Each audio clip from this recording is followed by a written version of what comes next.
છે અને બીજું સાહેબ તમે આની અંદર મને સ્લેબ આપ્યા છે, આ તમે સ્લેબ આપ્યા છે બરાબર છે।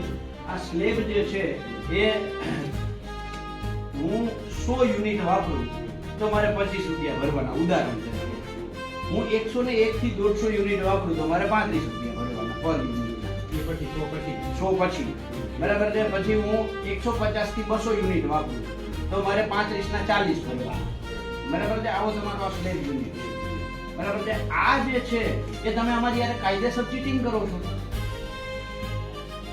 તમે 2 મહિને બિલ બનાવો, કાયદેસર 1 મહિને બિલ બનાવવાનું છે।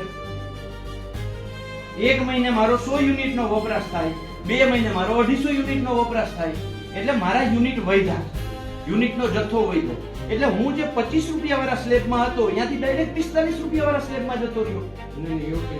એવું જ થાય ને, 2 મહિને ને 1 મહિને બિલ બને તો યુનિટ નો ટોટલ જે છે જથ્થો એ લોકો છે ને એ લોકો એ રીતના કરે છે કે 2 મહિના હોય પણ એ કન્સિડર 1 મહિના પ્રમાણે કરીને ના એવું ક્યાંય કરતા કે નથી।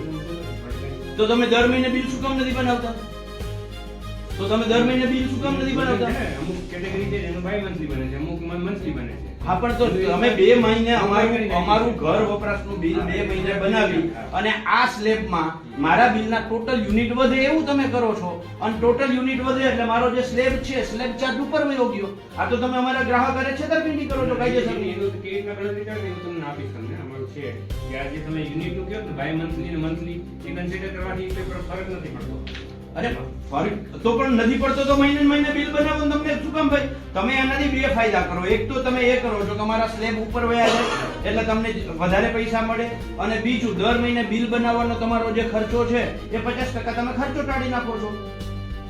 અને જે નોટિસ તમે આપી છે મને, આ નોટિસ જે આપી છે સાહેબ, આ નોટિસ તમે 2003 ઇલેક્ટ્રિસિટી એક્ટ ની કલમ 56(1) મુજબ આપી છે બરાબર છે। આ 56(1) છે તમારી સામે, 56(1) નો પાર્ટ બી બરાબર છે, એની અંદર બહુ સ્પષ્ટ લખ્યું છે 6 મહિને